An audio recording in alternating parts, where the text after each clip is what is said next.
नमन चरण में कर रहे अनुनय से करियो, कदम कदम बढ़ते चले मोक्ष में लिखियो, कदम कदम बढ़ते चले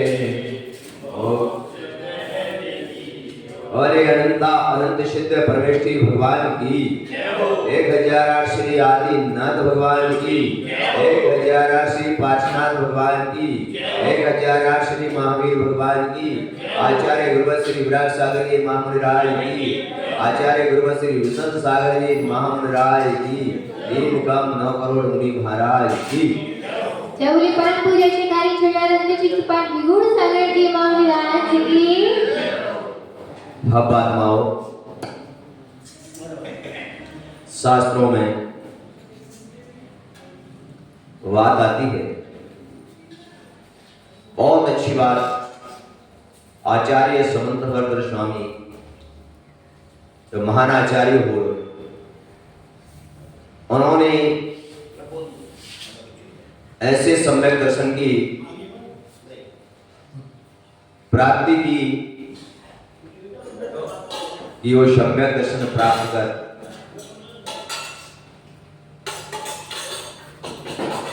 उन्होंने दुनिया में ऐसा चमत्कार दिखाया,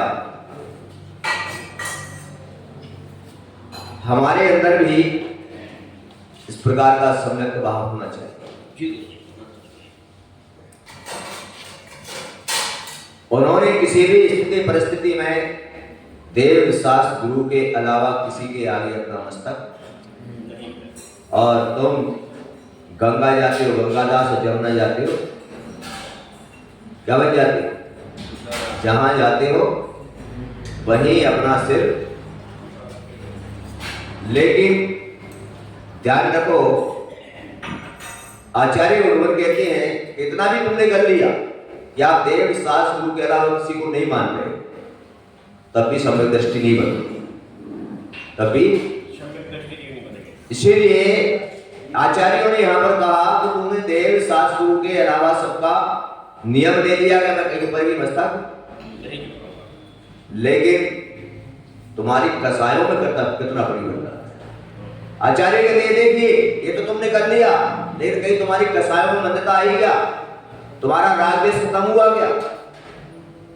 बोले नहीं हुआ। तो बोले अभी सम्यक दर्शन नहीं है, अभी सम्यक दर्शन नहीं है, क्योंकि यहाँ पर आचार्य ने यही कहा है कि जब तक तुम्हारी कसायों में मंदता नहीं आई, जब तक तुम्हारा राग देश, तब तक आपको सम्यक दर्शन।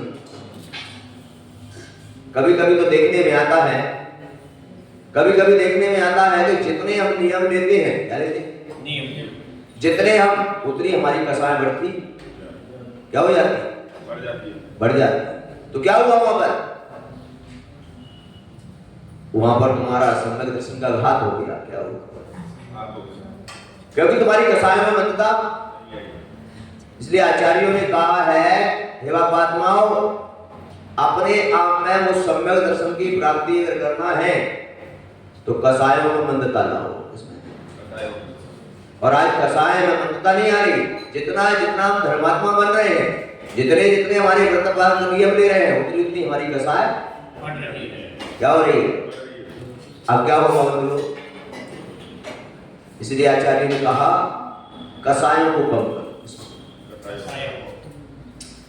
और कसाय इसमें तुम्हारी कम हो जाएगी, रागदेश कम हो जाएगा, उस दिन तुम्हारा सम्यक दर्शन बढ़ना शुरू हो जाएगा और देव शास्त्र गुरु के प्रति श्रद्धा बढ़ना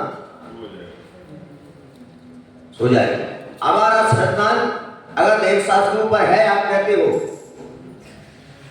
भाई उस श्रद्धा तो ये कहता है कि जहां श्रद्धा आ गया वहां पूरा जीवन समर्पित हो जाता है। क्या हो जाता है? पूरा जीवन समर्पित हो जाता है। और अपने पास तो पूरा जीवन समर्पित की बात करो कि टाइम भी समर्पित नहीं है। क्या नहीं है? जीवन की बात तो या तो टाइम भी समर्पित नहीं है। अब बताओ बंधुओं, जब टाइम ही समर्पित नहीं है तो जीवन की तो। इसीलिए यहाँ पर आचार्य समंतभद्र स्वामी एक बहुत अच्छी बात लिखते हैं और उन्होंने एक श्लोक लिखा और इस श्लोक में बहुत अच्छी बात की। मतलब सब कुछ होते हुए भी व्यक्ति के पास सब कुछ होते हुए भी उसकी क्या दुर्दशा होती है। अब देखो तो आचार्य भगवान लिख रहे हैं इसमें कि सब कुछ होते हुए उसकी क्या दुर्दशा होती है। कभी कभी विचार आता है कि सब कुछ होती दुर्दशा कैसे हो रही है। तो आचार्य भगवान लिख रहे हैं इस श्लोक में, ज्ञानम पूजम कुलम जाति वल वृद्धि तपो बपू आष्टावाश्यक मानस्तम इसमें महोर्गत स्मया। एक श्लोक लिखा उन्होंने और बहुत अच्छी बात लिखी कि व्यक्ति के पास क्या क्या है वो बता रहे हैं। व्यक्ति के पास क्या क्या है और उसकी दुर्दशा कैसे हो रही है। वो कह रहे ज्ञानम यानी उसके पास सारा ज्ञान है। क्या है? उससे बड़ा कोई ज्ञानी हमारे शास्त्रों में आता है 11 अंग की छुप पूर्व का ज्ञान। 11 अंग इतना ज्ञान आता है, सारा ज्ञान है उसके पास। कभी कभी तुमने भी देखा होगा, वर्तमान में भी देखने में आता है तो कई लोग मेरे पास भी आते हैं, अरे महाराज ने 400-500 शास्त्र पढ़ लिए। कितने शास्त्र पढ़ लिए? 400-500 शास्त्र पढ़ लिए महाराज। दिन रात में शास्त्रों के मैंने कहा है उस व्यक्ति से, मैंने कहा मैंने तो एक भी शास्त्र नहीं पढ़ा। क्या मैंने तो? और तुमने 400 शास्त्र पढ़ लिए। मैंने एक भी शास्त्र नहीं पढ़ा और मैं तुझसे ऊपर बैठा हूं और तूने 500 शास्त्र पढ़ने के बाद तू ऊपर बैठा। बोलो तो ज्ञान किसका काम आया? ज्ञान पूजा यानी ज्ञान पूजा। तुम कितनी भी पूजा करते हो, कितने भी श्रेष्ठ पूजा करो, कितने भी पूज्य बन जाओ, घमंड नहीं आना चाहिए। अरे यार ज्ञान कितना भी हो जाए, ज्ञान का कभी अरे यार जब तुमने भले कितना भी ज्ञान अर्जन कर लिया हो, तुमसे जब बड़े हो बैठे हूं तो कहो भैया मुझे कुछ भी मुझे। आप कितनी भी अच्छी पूजा करते हो, कितने भी पूज्य हो जाओ, लेकिन कहो कि मेरा ये कुछ भी नहीं है, इस सब पुण्य की महिमा है। इसकी पुण्य की महिमा ऐसा भाव होना। लेकिन अपन थोड़ा सा कुछ सीख जाए तो क्या करते हैं? थोड़ा सा सीख जाए तो ज्ञान को लेके घूमेंगे क्या? कोई सुन ले मेरा ज्ञान। कोई मंदिरों में देखते हैं तू ऐसा मत कर, तू ऐसा मत कर, तू ये नहीं जानता, तू ऐसा गलती करता। अरे भाई अपन ज्ञानी नहीं है। अपन जितना तुम जानते हो तुम्हारा साथ वाला भी वो जानता है, जानता है। तो उन्होंने कहा कि ज्ञान का घमंड ना हो, इसका पूजा और पूजिता का भी कुल का घमंड। कुल बोलते हैं पिता पक्ष को। किसको? पिता पक्ष को कुल बोला जाता है, यानी कुल का घमंड नहीं। कुल के घमंड का मतलब आप समझ गए क्या? यहां पर बैठे हो, तुम्हारे कुल में कोई मिनिस्टर बन जाए, क्या बन जाए तो क्या दिखाने लगते हो? तुम्हारे परिवार में कोई मिनिस्टर बन जाए तो क्या करते हो तुम? फिर दूसरे को कुछ समझते ही अरे तू कहाँ मेरे आगे, मेरे मिनिस्टर है, मैं जो चाहे। जाति पक्ष यानी माता पक्ष, कौन सा? माता पक्ष को जाति पक्ष बोला जाता है। तुम्हारे मामा अगर पैसे वाले हैं या तुम्हारे मामा नेता हैं तो किसकी धमकी देने लगते हो? जाति पक्ष। बल यानी ताकत, बल यानी ताकत, सब कुछ है तुम्हारे पास, ताकत भी है, 8-10 लोग घर में हो और है, मेरी बराबर कोई ताकत नहीं है, मेरे सामने कोई बोलेगा तो क्या आ गया?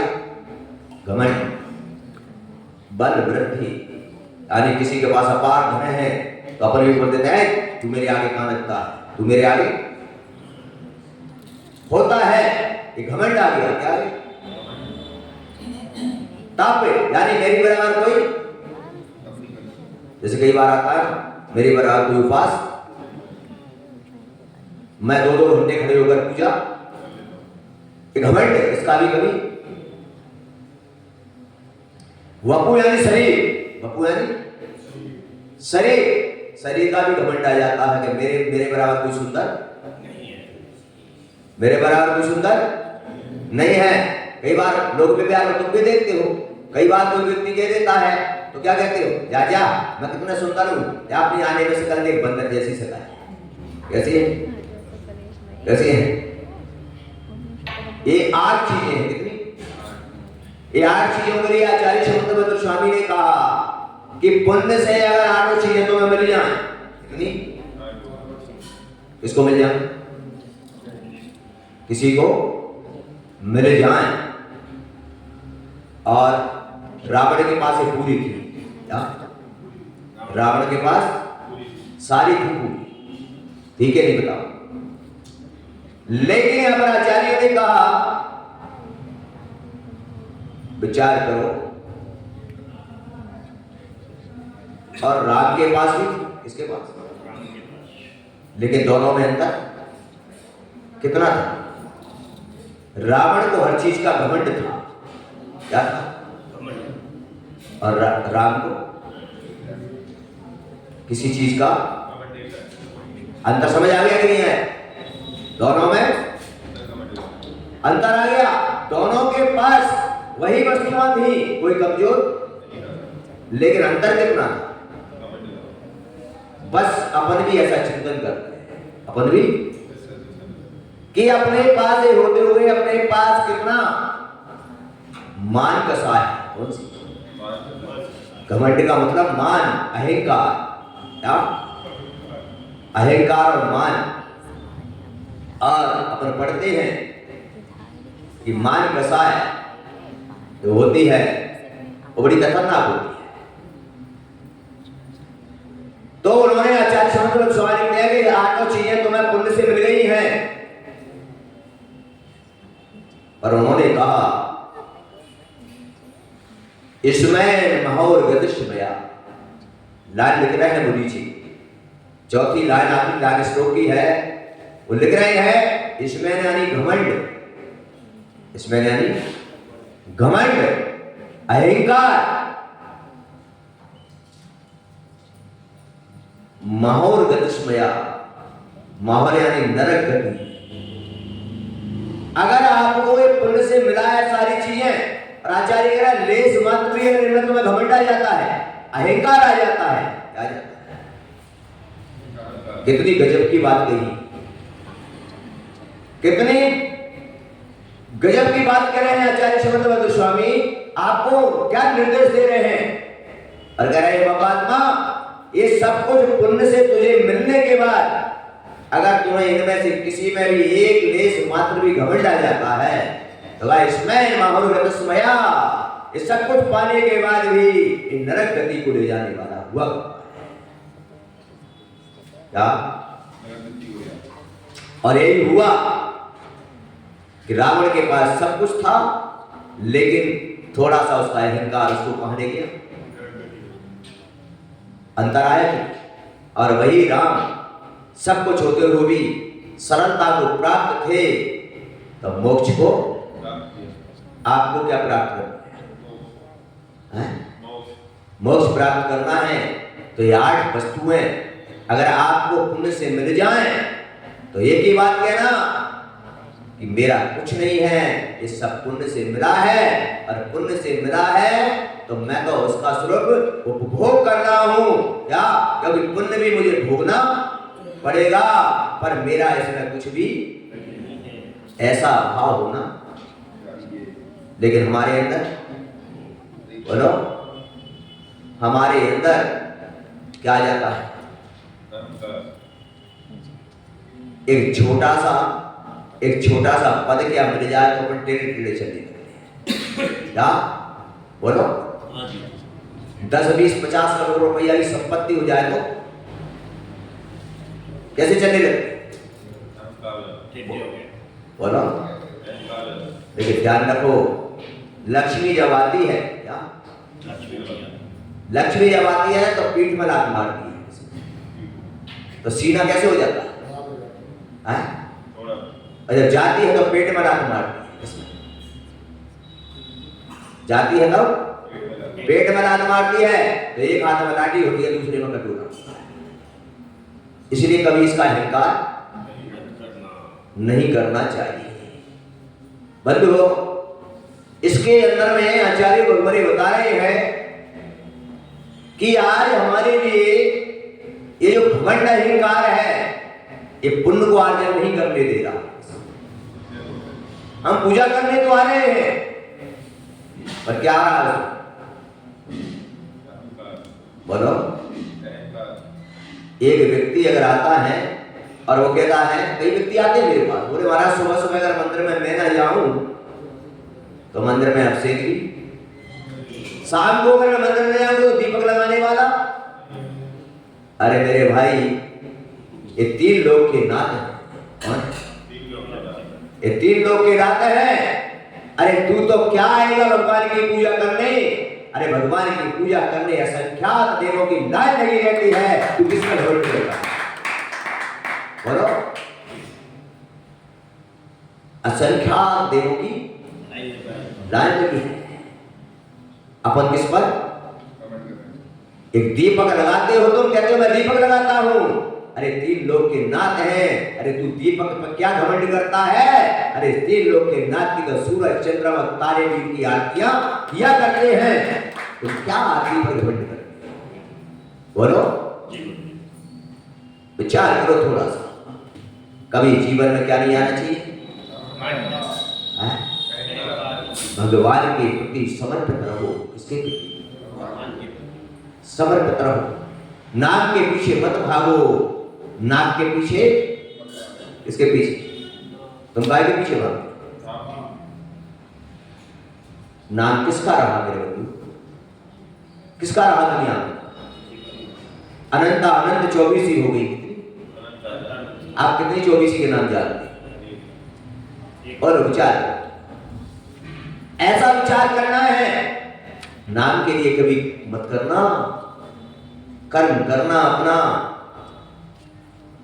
अपना नाम तो अपने आप। बंधुओं, एक बात मुझे याद आती है, छोटी सी उदाहरण आता है। एक सेठ रोजाना करोड़ों रुपए का दान करता है। कितने का? रोज, डेली। चारों तरफ उसका नाम चल रहा है। अब बताओ, जो व्यक्ति रोज इतना दान देगा ना, उसकी चारों तरफ जय जयकार होगी? होगी, स्वाभाविक होगी। तो उसकी जय जयकार हो रही थी, और जय जयकार हो रही तो सेठ, लेकिन दे किसके लिए रहा था वो? नाम के लिए। किसके लिए? कि मेरा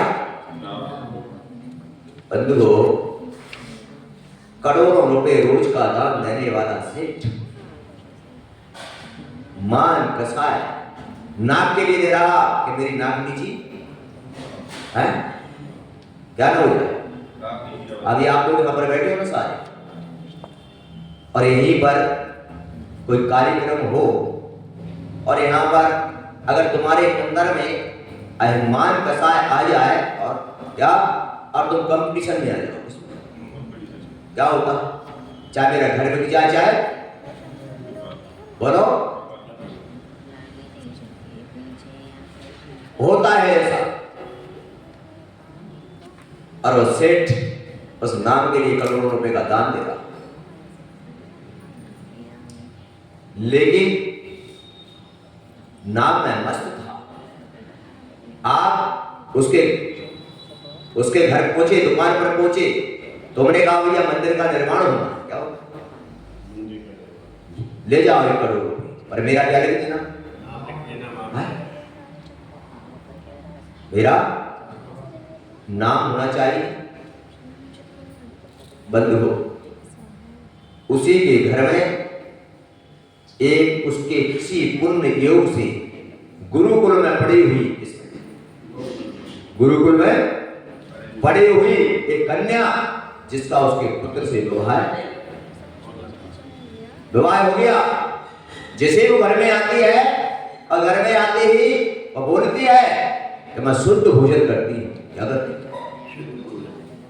तो संस्कार मानती, शुद्ध भोजन करती। और उसने अपनी रसोई में अपने हाथों से शुद्ध भोजन बनाया और शुद्ध भोजन बनाकर मंदिर पहुंची। मंदिर में भगवान की पूजा की और पूजा करने के बाद वहां पर देखा कि गुरुदेव विराजमान है। क्या? गुरुदेव के लिए जल लेकर आई और गुरुदेव का आहार भी कराया। अब बताइए, विचार करिए, बस उसका यही भाव था कि मैं देव शास्त्र गुरु, इसके लिए देव शास्त्र गुरु, मैं अपने घर पर शुद्ध भोजन बनाती हूं, इसके लिए अपने लिए बनाती हूं, इसके लिए मैं मंदिर में आती हूं, अपने घर से द्रव्य लेकर मैं भगवान की पूजा करती हूं। और मंदिर में आती थी तो पूजा कर लिया, अपना किसी प्रकार का कोई भी एक भी घमंड नहीं। क्या? ना नाम के लिए करती थी, वो जानती थी कि ये मेरा कर्तव्य है। क्या है? ये मेरा और कर्तव्य में भाई साहब कोई नाम की आवश्यकता बोलो। आचार्य कहते हैं कर्तव्य ना कहने की चीज है और ना बोलने की चीज है, कर्तव्य तो करने की चीज है। इसकी है बोलो, इसकी चीज है बताओ, करने की चीज है ना कहने की चीज है ना। आप लोग भी ध्यान रखना, आप लोग जब धर्म करते हो तो ना आपको बोलने की जरूरत है ना कहने की। आप कितना भी दान दे देना, कितना भी चौका लगा देना, कितनी भी पूजा कर देना, ना तो बोलने की बात है और ना ये बोलो है। क्या बताओ है? क्योंकि ये कर्तव्य है हमारा। क्या कर्तव्य है? तो ऐसा कर्तव्य वो करती थी, उसका कहीं पर भी नाम। लेकिन सेठ का सब जगह बंधु हो और आयु सभी की 6 होती है कि नहीं होती? आयु तो सबकी 6, चाहे राजा हो, जाना तो सभी को है। और बंधु हो, सेठ का मरण हुआ और मरने के बाद अब तो उसने करोड़ों रुपए का दान तो रोज जब देता था, अरबों खरबों का दान दे डाला, तो अब तो उसको मोक्ष जाना चाहिए। लेकिन ध्यान रखो, किसके लिए दे रहा था? नाम के लिए, नाम के लिए, नाम के लिए। तो मर करके राजा के यहाँ हाथी हुआ, उन्हें तो मिला ना, लेकिन क्या बना? हाथी। किसके यहाँ? राजा के। किसके? और राजा के जब हाथी बनेगा तो 4 से 10 नौकर तो उसकी सेवा में, और खाने की भी कोई कमी रहेगी क्या? मिला ना। लेकिन क्या? एक अहंकार, एक नाम के लिए कार्य किया तो त्रैंच गति का बंध हो। इसका अरे नीच गति में चला गया। क्या है? किस कारण से?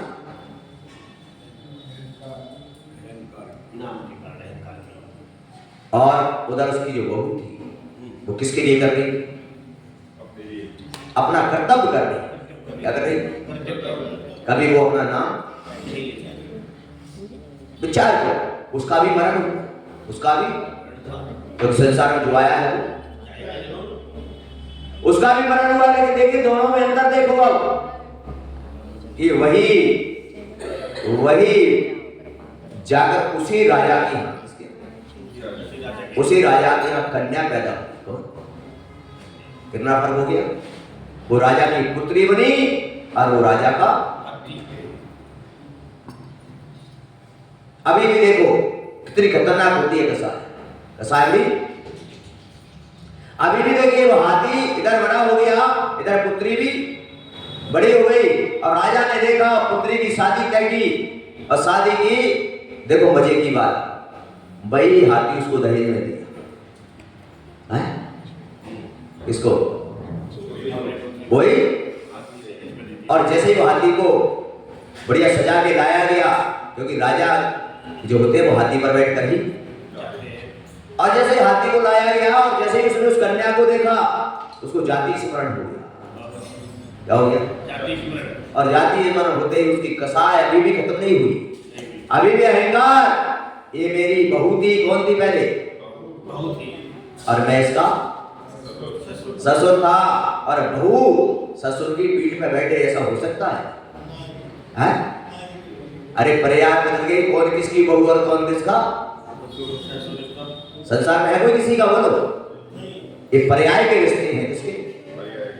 अभी वर्तमान में लोग बैठे हैं तो किसका रिश्ता है? पर्याय का। अरे कल ये आत्मा तुम्हारा जो पति है वो तुम्हारी स्त्री बन सकता है, तो उसके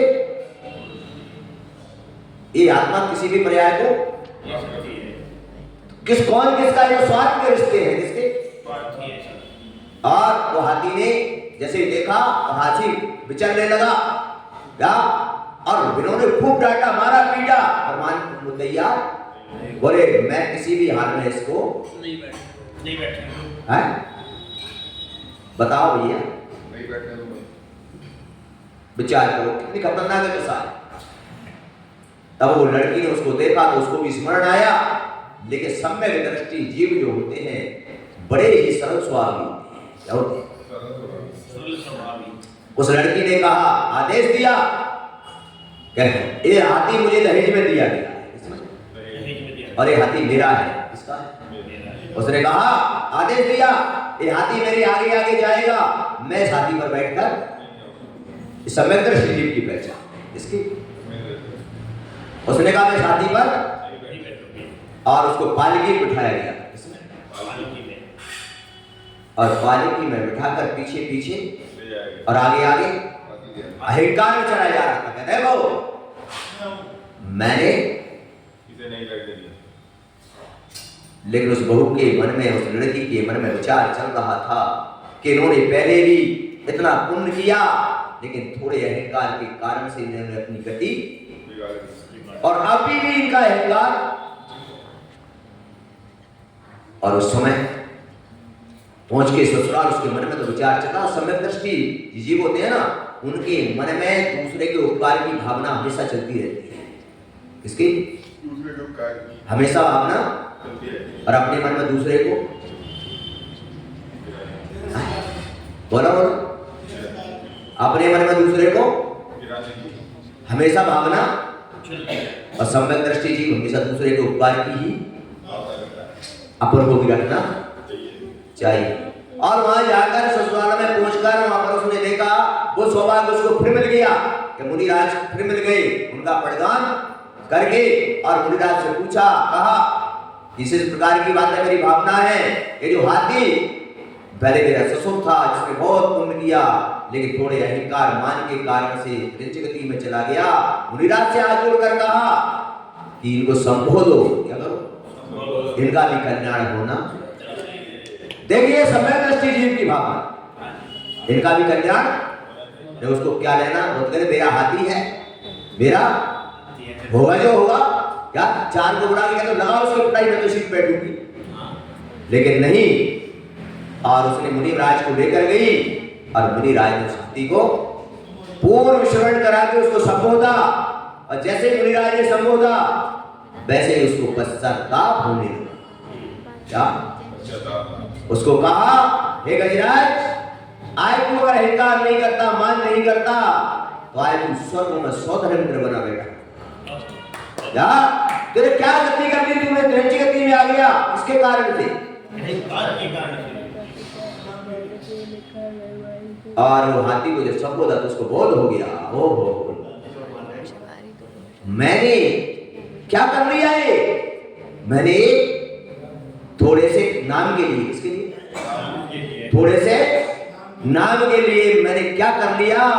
अगर मैं थोड़ा सा नाम नहीं चाहता तो आज मैं स्वर्गों में स्वधर्मेंद्र बना बैठा होता और वहां से मोक्ष जाने की तैयारी होती मेरी। आज मैं यहां पर आ गया और अभी भी मेरा,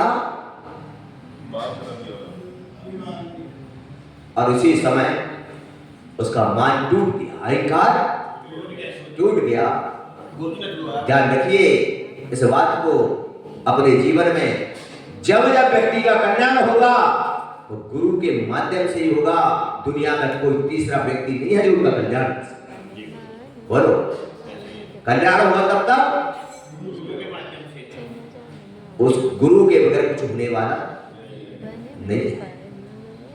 और हाथी, तुम तो मनुष्य हो ना, वो हाथी ने भी उसी समय गुरु के सामने अनुव्रतों को धारण कर लिया। किसको? उसने नियम ले लिया कि मैं हिंसा नहीं करूंगा, ऐसा भोजन करूंगा जिसमें जीवों की हिंसा ना हो, ऐसा पानी पीऊंगा जिसमें दोष ना लगे, मैं किसी प्रकार का पेड़ पौधे नहीं तोड़ूंगा, हरी घास पर नहीं चलूंगा, मैं सूखी सूखी पत्तियां खाऊंगा और झरने का पानी पीऊंगा और अपने आनंद से रहूंगा। लेकिन वहां पर क्या दिक्कत थी? वहां तक जब वो भाव रखती है, अनुव्रत है, तो उसका पालन भी वो करा सकती है। क्यों नहीं करा सकती? पालन भी करा सकते हैं। राजा की क्या कमी है? बंधु हो, उस हाथी ने भी अनुव्रतों को धारण कर लिया। अनुव्रत का मतलब तुम्हें बता ही दिया था कि संकल्प भी हिंसा नहीं करना, नहीं करना। अनुव्रत आप भी धारण कर सकते हो, संकल्प भी हिंसा नहीं कर। संकल्प कर लो कि मैं बगैर प्रयोजन की हिंसा, मैं बगैर प्रयोजन के झूठ, मैं बगैर प्रयोजन के चोरी, मैं बगैर प्रयोजन के कुशील, मैं बगैर प्रयोजन के परिग्रह, बस ये अनुव्रत हो गई। क्या हो गया? और ये अनुव्रत धारण करने वाला वो हाथी कौन? वो तो था ही उसके पास। और अनुव्रत धारण करके और मरकर स्वर्ग में जाकर देव बन के खड़ा हो जाया करता है। ये होता है अपने जीवन में गुरुओं के आशीर्वाद का प्रभाव कि क्रंचनी अनुव्रतों को धारण करके स्वर्ग में चला जाया करता है। तो आप तो भगवात्मा मनुष्य हो, क्या आप क्या नहीं कर सकते? अरे आप चाहो तो इसी जन्म से मोक्ष कर सकते हैं। क्यों? क्योंकि यहाँ से एक भव में जाओगे, ऐसा बंद करोगे, विदेश क्षेत्र में तुम्हारा जन्म कहां पर? और विदेश क्षेत्र में जाके डायरेक्ट मुक्ति बनोगे और कहां चले जाओगे? मोक्ष चले जाओगे। क्या विचार करो, एक निरंजन गति का जीव अनुव्रतों को धारण कर सकता है, वो भी उन अनुव्रतों का पालन तो आप लोगों को भी करना। लेकिन हमारे आचार्य ने एक बहुत अच्छी बात आपको बता दी, चाहे आप व्रत धारण कर लो, चाहे आप पूजा कर लो, लेकिन आचार्यों ने कहा कि जब तक तुम्हारे अंदर में कसायों का समन नहीं होगा, राग देश नहीं छूटेगा, तब तक आपके लिए कुछ भी कल्याण का मार्ग। इसलिए हे बापात्माओं, आपसे मेरा निवेदन है, आपसे अनुरोध कर रहा हूं मैं, क्या कि कुछ करो या मत करो, लेकिन कसायों में मंदता लाओ, राग देश में परिवर्तन लाओ। क्या लाओ? और कसायों में सरल स्वामी बनो। क्या बनो? सरल स्वामी बनो। निश्चित तय है हमारा जीवन शुभ मंगल में बन जाएगा। जब हाथी जैसा जीव मोक्ष का रास्ता तय कर सकता है तो हम तो मनुष्य हैं।